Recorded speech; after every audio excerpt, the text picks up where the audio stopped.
the con is it gets emotional. Like when you spend a lot of time and effort and grind, sweat into something, it can be emotional. You got to be ready to take on the worst days. When the storm comes, you got to be able to learn how to take cover. If not, the storm's gonna take you.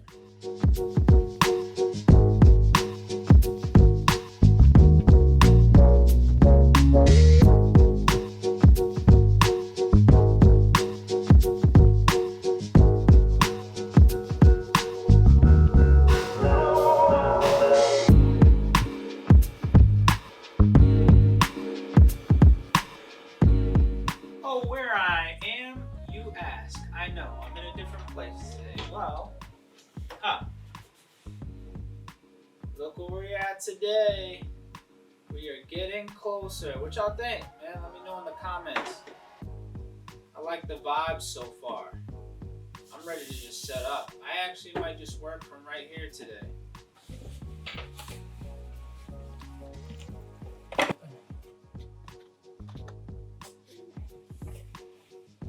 The greatest part about it is that it really feels comfortable.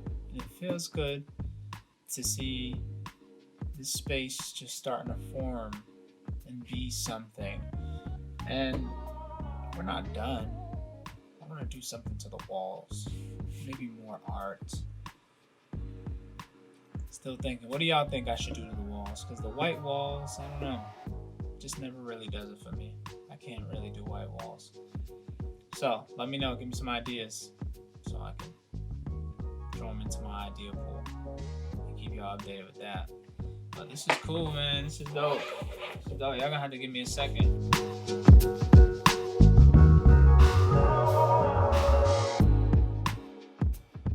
Another issue that I'm having with my Airbnb is that for some reason the GPS address it's just be struggling to I'm looking at the address. And if I type in that address, it's crazy. I don't know. Having some issues, but I'm gonna figure that out. I had a conversation with my friend Ruben. For those of y'all who don't know Ruben,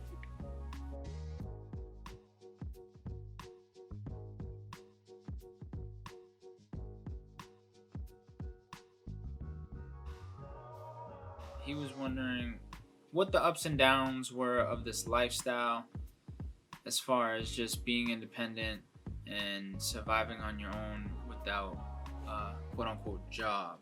When I thought about it, I said that's a pretty good thing to want to know, especially for people who are on the fence. I'll be completely honest, it is not for everybody.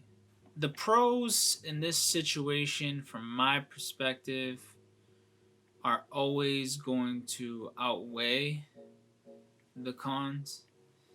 One of the biggest pros is you having some form of ownership in everything that you're doing. You get to make your own decisions, you get to negotiate your own deals. The pros, I would say, is obviously you get to do what you want to do. And that's one of the main things that's important for me because it helps me stay happy. I hate feeling trapped. I hate feeling like I'm like someone's slave. And just being free, being able to wake up every day and knowing that I answer to me at the end of the day. It's pretty good feeling in my mind. It clears my mind a little bit more than before when I was on a 9 to 5. I feel like you're pressured because there's always someone above you in a 9 to 5, so you're always being pressured by the person above you, pressured to work harder. And sometimes they're pressuring you to work harder so they can work less. I'm not gonna be going 100 miles an hour and you trying to go 20, and then trying to push me to go 150 miles an hour so you can go 10. That never really made sense to me. So, one of the biggest pros is being able to do what you want to do. And for freely, and for a lot of people that's an issue because they're not disciplined. A con would be that, which, I mean, I look at it as a kind of like a con, is that you gotta put up your own budgets. You gotta fund everything. Like there's no one funding you. You can't pull up to your job for 40 hours and have the funding.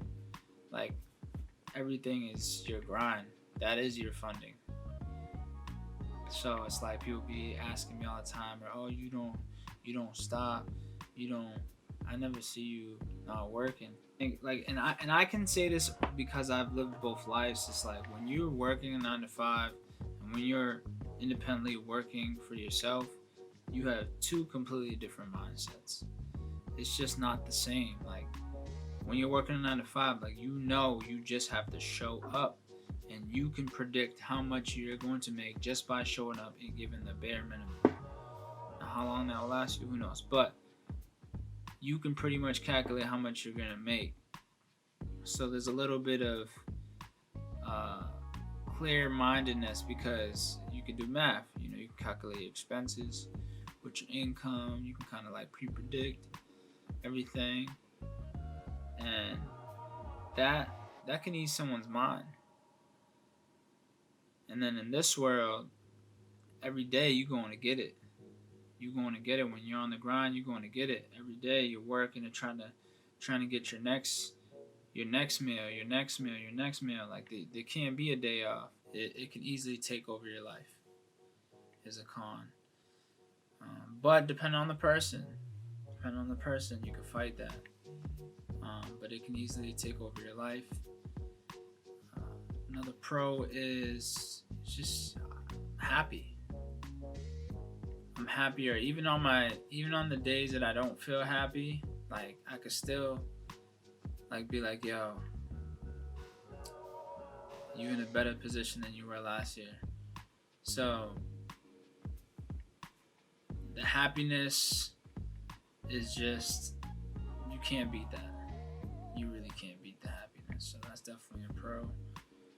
Another pro would be that you get to travel, you get to meet people. I mean, depending on what you're doing, depending on who you're networking with. But from my experience traveling, meeting people that just never would have thought I would meet or be in the same room as, eye-opening. I think is a pro. That it's eye-opening. Like I feel like that should be school. Like running your own business should be part of should be a class. I think it's very eye-opening. Another con is it gets emotional. Like when you spend a lot of time and effort and grind, sweat into something, it can be emotional. It can stare you so many ways in your mind. That's why I always say it's not for everybody, because if you're not mentally there, it can really drive you to the ground. The emotional part about it can drive you to the ground. So you definitely gotta just be ready. You gotta be ready to take on the worst days. When the storm comes, you gotta be able to learn how to take cover. If not, the storm's gonna take you. And that's just kind of like just the beauty of it. It's part of the fight. It breaks you down. It tries to break you down. This industry, any industry you go in as an entrepreneur, it's going to try to break you down. People are going to try to take advantage of you if you let them. But you just got to be strong. Stay cool. Know your worth. And know what you're trying to do. Just to give you an example, if I had a budget from, let's say, Netflix, it'd be a lot more, I would feel a lot more calmer. I'd be a lot more creative. Not one because of the big budget, but because I don't have to worry. That's one less thing I have to worry about in my head. Like I don't have to, where am I going to get the funds to start this project? I would just be able to creatively make things happen, with Bigger Shark's budget. That's when I say like you have to put up your own budget. That's kind of like, it's a con, because at the end of the day, it is an investment. Like we got to always keep it real. When you put things into the air, sometimes If you're always have your best foot forward, it just works out. It works out exactly how you want it to work out. But I really do need to get to work today, guys. It's like a lot of work. I'm actually about to go get a coffee. Yeah, I'm over here vlogging without a coffee. I'm doing y'all dirty. I'm gonna give y'all some B-rolls of all the art in here.